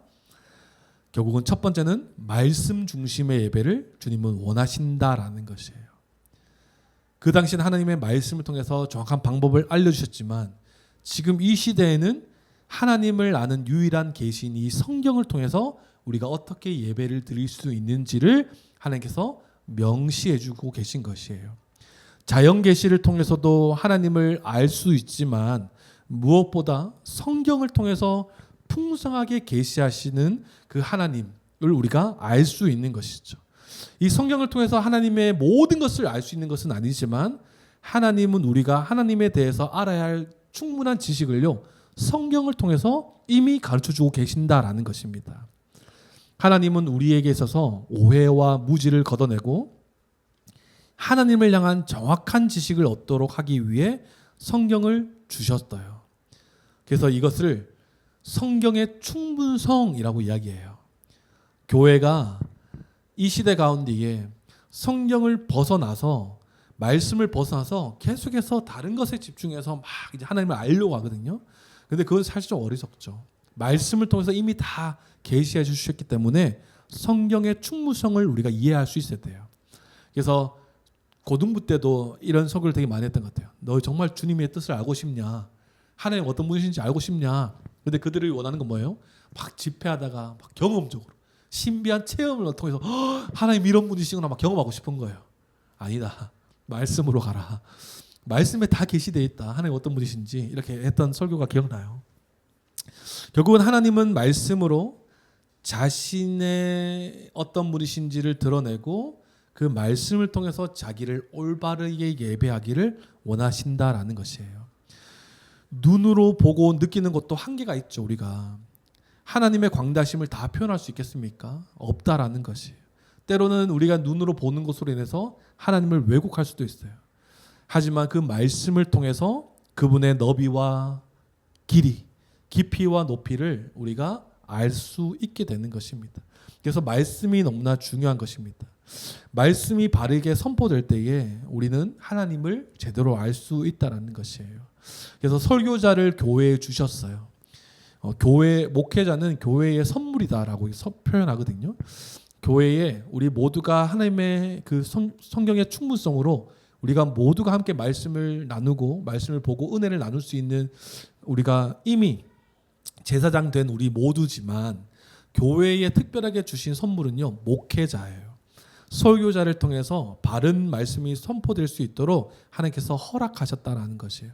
그래서 오랜 시간 동안 신약이 체계적으로 잘 정립되었고 우리가 지난편에 배웠지만 이 말씀의 수호가 지금까지 이어져 온 것이죠. 사도신경의 신앙 고백이 이 사도적 가르침에 따라서 잘 정립되어지고 이것이 잘 진리를 지키기 위해서 힘써 지금까지 오면서 이 설교자를 통해서 바른 진리가 선포될 수 있도록 하나님께서 교회에 설교자를 세우셨다라는 것이에요.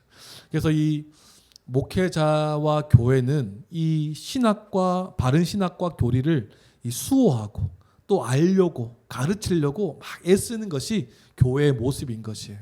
그래서 말씀을 우리가 제대로 알아야지만 하나님을 예배할 수 있다라는 것이에요. 그래서 하나님께서 원하시는 하나님께서 요구하시는 그 예배는 말씀 중심의 예배.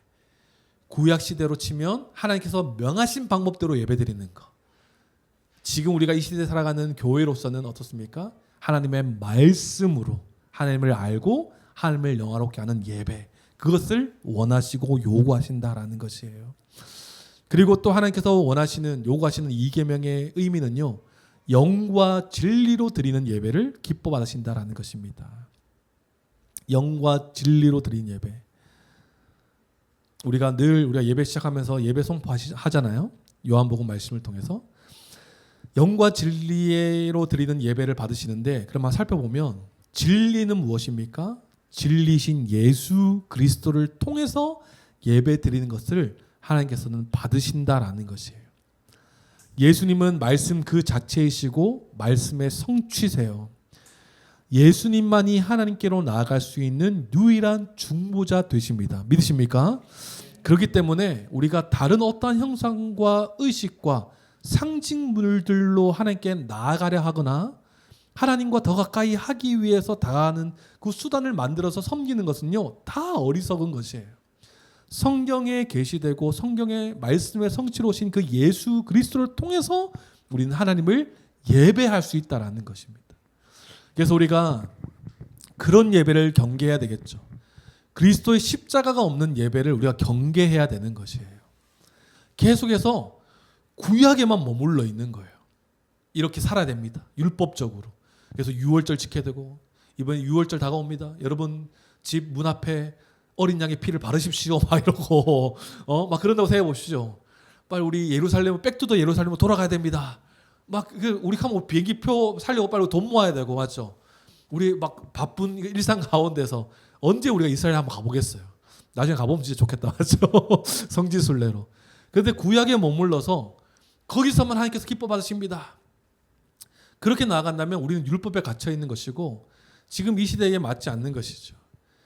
말씀의 성취로 오시고 하나님의 그 방법, 예배의 방법으로 오신 그 예수 그리스도를 통해서만 우리 하나님을 예배할 수 있다라는 것이에요. 참된 예배는요, 진리이신 예수님을 믿고 그분의 말씀을 들음으로써 그분을 의지하는 것이 참된 예배다, 이렇게 말씀드릴 수 있어요. 사마리아 여인이 예수님과 만났을 때 질문하죠. 그 사마리아 여인의 질문은 무엇이었습니까? 어디서 예배드려야 됩니까? 장소에 대한 질문을 해요. 그런데 예수님은 장소가 아니라 예배의 방법을 알려주십니다. 요한복음 4장 23절 24절. 아버지께 참되게 예배하는 자들은 영과 진리로 예배할 때가 오니 곧 이때라. 아버지께서는 자기에게 이렇게 예배하는 자들을 찾으시느니라. 하나님은 영이시니 예배하는 자가 영과 진리로 예배할지니라. 아멘이십니까? 그러니까 어디서 예배 드려야 합니까? 에서 동문서답처럼 보이지만 예수님은 정확하게 예배할 수 있는 방법을 가르치시는 거예요. 나를 통해 너희가 예배할 수 있다라고 정확히 가르쳐주고 계신 것이에요. 그래서 올바른 예배는요, 예수님을 믿고 그분의 말씀을 듣는 것이 참된 예배라는 것이에요. 그리고 우리는 성령, 영과 진리이기 때문에 이제 우리는 성령을 통해서 그리스도와 연합한 교회가 되었어요. 성령은 그리스도의 영이죠. 성령님을 통해서 예배드린다는 것은 그리스도와 연합하여서 예배드리는, 교회로서 예배드리는 것을 의미하고 있는 것이에요. 성령이 우리에게 오셔서 그리스도를 알게 하시고 그리스도와 연합하게 하셔서 성령을 통해 그리스도와 그분의 말씀을 알 수 있기 때문에 우리는 성령을 받은 그 교회로서 함께 하나님을 예배할 수 있다라는 것입니다. 고린도전서 12장 3절 말씀이 이렇게 말씀하고 있어요. 그러므로 내가 너에게 알리노니 하나님의 영으로 말하는 자는 누구든지 예수를 저주할 자라 하지 아니하고 또 성령으로 아니하고는 누구든지 예수를 주시라 할 수 없느니라. 아멘. 보십시오, 성도님들. 우리는 이제 예수님을 통해서 하나님께서 계시한 방법을 통해서만 드리는 예배, 그것을 하나님께서 기뻐 받으신다라고 했잖아요. 하나님께서 계시한 방법은 이제 예수 그리스도를 통한 예배를 받으시는 거예요. 그런데 그 예수 그리스도를 우리가 주라 시인하고 예수님을 믿고 예수님을 통해서 예배 드릴 수 있는 방법은요, 성령님의 도우심이 아니라면 우리가 예수님을 알지도 못하고 믿지도 못하고 하나님께 나아갈 수도 없다라는 것이, 우리가 예수님을 통해서 십자가로 구원을 받아 하나님을 예배하는 백성이 되었다라는 것도요, 성령의 도우심에 있었기 때문에 우리가 지금 이 자리에 있는 것입니다. 그래서 우리가 계속해서 우리가 사도신경부터 나눴지만 삼위 하나님의 이 은혜가 얼마나 지혜롭게, 얼마나 풍성하게 지금 나타난지를 우리가 알 수 있는 것이죠. 하나님은 성령님을 통해서 그리스도를 알고 믿게 된 그 교회가 말씀과 그리스도를 통해 온전히 하나님을 예배하기 원하신다라는 것이 나타나고 있는 것이에요. 오늘의 말씀의 핵심입니다. 하나님은 성령님을 통해 그리스도를 알고 믿은 교회가 말씀과 그리스도를 통해 온전히 하나님을 예배하기 원하신다. 이게 이계명이 요구하시는 지금 요구인 것입니다. 하나님의 방법대로 예배드리지 않는 그 예배는요, 저주예요. 다시 말하면 예수 그리스도가 없이, 그 십자가 복음이 없이 마음대로 하나님을 예배하는 것. 하나님을 막 찬양해요. 야훼 막 찬양하고, 하나님 우리의 이스라엘을 구원한 하나님 막 이렇게 찬양하고 되게 맞는 것 같아요. 근데 예수 십자가 복음을 모르고 받아들이지 않는 그들의 그 예배는 하나님 기뻐 받으시지 않는다라는 것을 우리가 알 수 있는 것이죠. 지금 이 시대 가운데 하나님께서 우리를 예배할 수 있도록 만들어주신 그 방법은 삼위 하나님의 구원 계획, 예수님을 믿고 예수님을 통해서 영과 진리로 하나님을 예배할 수 있도록 하나님께서 그 은혜를 허락하셨는데, 예수 그리스도의 십자가를 쏙 빼놓고 그 구원의 길, 우리 오늘 어린이 예배도 드렸죠. 의롭다함을 얻은 자가 되지 않은 상태에서 하나님만 막 예배한다?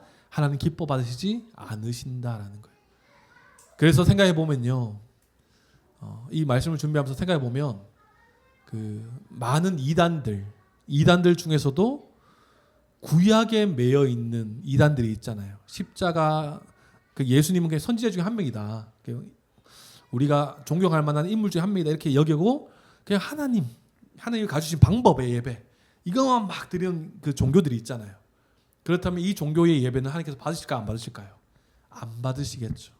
오늘 말씀을 보면 그들은 여전히 하나님의 방식대로 예배드리고 있어서 우리는 하나님의 천대까지 복을 받는 자들이야 라고 생각할 수 있겠지만, 지금 이 시대에 이미 하나님께서 예표하신 구원의 메시아로 허락하신 예수님을 보내주셨는데 믿지 않고 거기서 그냥 구약에 매여서 예배드리고 있다?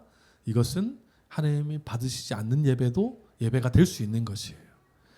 그렇기 때문에 우리는 이 예수님의 십자가 복음을 통과한 자로서, 예수님을 통해서 하나님의 말씀과 그리스도를 통해서 하나님을 온전히 예배할 수 있는 자임을 기억하여서 우리는 그렇게 하나님 받으시는 예배를 우리가 하나님 기쁘시게 온전히 드릴 수 있어야 되는 것입니다. 오늘 말씀을 마무리하겠습니다. 이 2계명은요, 1계명에 이어서 예배의 방법에 대한 하나님의 계명입니다. 사람의 생각이나 전통, 자의적으로 어떤 형상이나 방법을 통해서 예배드리는 것을요, 금지하고 계세요. 금지하실 뿐만 아니라 잘못된 예배를 진노하시고 저주하신다라고 성경은 설명합니다. 결국은 잘못된 예배는요, 하나님을 위한다라고 말하고 있지만 결국 자기를 위한 우상을 만들어서 섬기는 그 불법적인 행위를 저지르고 있기 때문에 그래요. 뿐만 아니라 그 형상을 만들어서 예배드릴 때는 하나님을 왜곡하기도 하고, 의도하지는 않지만 하나님을 왜곡하기도 하고 하나님을 제한하는 어리석은 방법이기 때문에 그런 형상으로도 만들어서 예배하지 말라라고 하나님은 말씀하고 있습니다. 어떤 형상도 우리 하나님을 담거나 표현할 수 없는 것이죠. 창조주와 피조물의 극명한 차이가 있기 때문에 그런 것이에요. 하지만 하나님은 우리에게 무엇을 요구하십니까? 하나님 정하신 방법으로 예배하기를 원하세요. 우리를 억압하기 위해서 만드신 방법이 아니라 그 방법대로 예배드릴 때 자기 백성들이 복 받을 것을 알기 때문에, 그 방법대로 예배드릴 때 자기 백성들에게 복을 주시기 원하는 그 하나님의 방법이기 때문에 하나님의 방법을 제시하시는 거예요.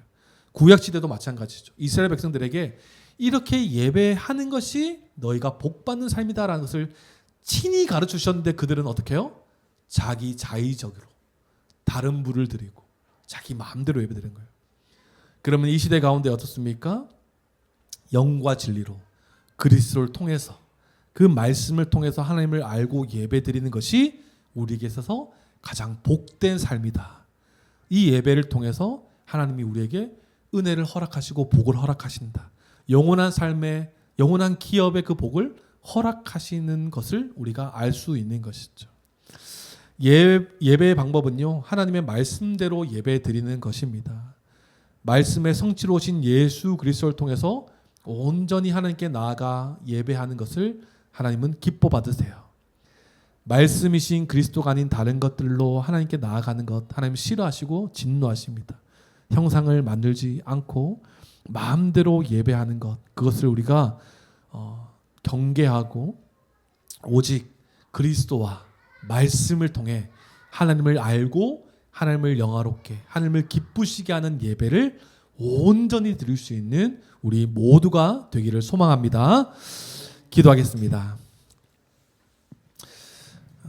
하나님 감사합니다.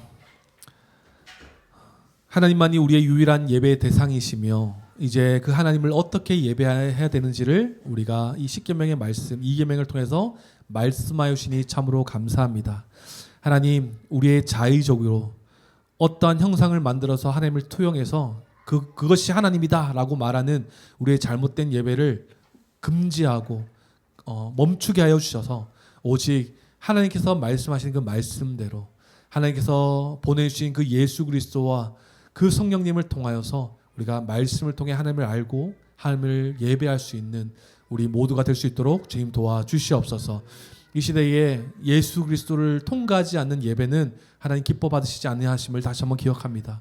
오직 예수 그리스도를 통해서 우리가 하나님을 예배할 수 있다는 사실을 분명히 기억하게 하여 주시고 또한 말씀을 통해서 하나님이 어떤 분이신지를 더 알 수 있기 때문에 말씀의 충분성을 우리가 이해하고 받아들여서 말씀을 통해서 하나님께 기쁘게 예배하는 우리 모두가 될 수 있도록 주님 도와주시옵소서.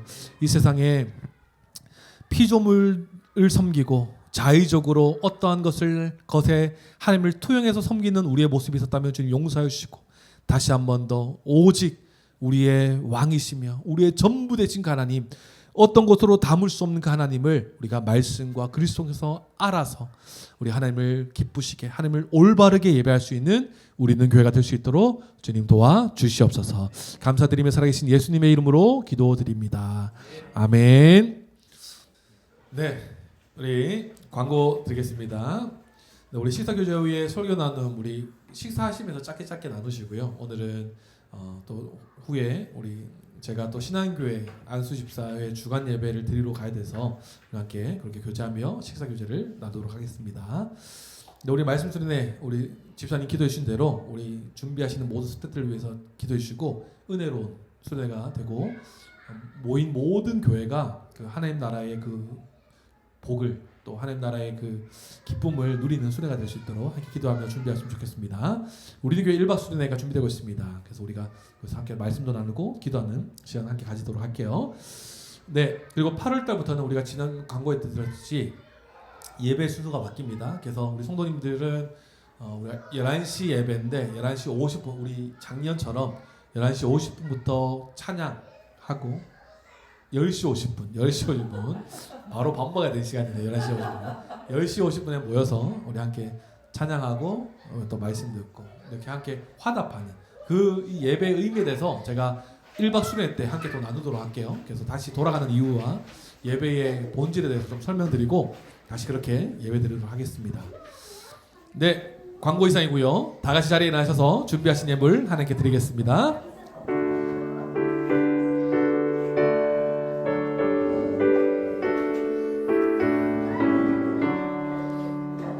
내게 있는 모든 것을 아낌없이 드리네. 사랑하고 의지하며 주만 따라 살리라.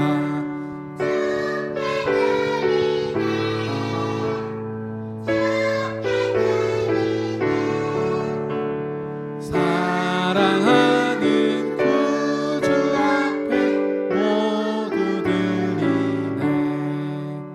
아멘. 하나님 감사합니다. 오늘도 우리에게 큰 은혜를 허락하여 주셔서 기쁨으로 주님께 나와 예배드리게 하시고 또 기쁨으로 주님께 물질을 드리게 하심을 참으로 감사드립니다. 하나님 이 물질 기쁘게 받아주셔서 이 물질에 쓰여지는 곳곳마다 하나님 나라와 하나님의 뜻이 있는 곳에 귀하게 쓰임받는 물질이 될 수 있도록 주님 도와주시옵소서. 하나님 또한 들어진 손길 위에 어려움 겪는 일이 없도록 주님 도와주셔서 날마다 채우시고 입히시는 날마다 경험하여서 하나님을 날마다 찬양하고 하나님께 날마다 감사하는 그런 우리 성도님들의 삶이 될 수 있도록 주여 도와주시옵소서. 하나님 또한 이 물질뿐만 아니라 우리의 시간과 생명과 은사 모든 것도 주님의 것이오니 주님의 뜻대로 우리 성도님들의 삶을 사용하여 주셔서 우리 성도님들의 삶이 있는 곳, 그 어느 곳이든지 하나님 나라와 하나님의 뜻이 드러나는 것에 귀하게 쓰임 받는 우리 성도님들의 삶이 될 수 있도록 주여 인도하시고 역사하여 주시옵소서. 이제는 우리 주 예수 그리스도의 은혜와 하나님의 극신 사랑과 성령님의 감화 감동 교통하심이 자의적으로 예배함으로 저주받는 삶이 아니라 그리스도를 통한 예배로 복을 받고 누리며 살아가기를 다짐하며 이제를 나서는 사랑하는 교회 공석들 머리머리 위에 이들이 속한 가정과 직장, 삶의 자리와 공동체 그리고 이 나라 이 민족 위에 지금으로부터 영원토록 함께하옵시기를 간절히 축원하옵나이다. 아멘.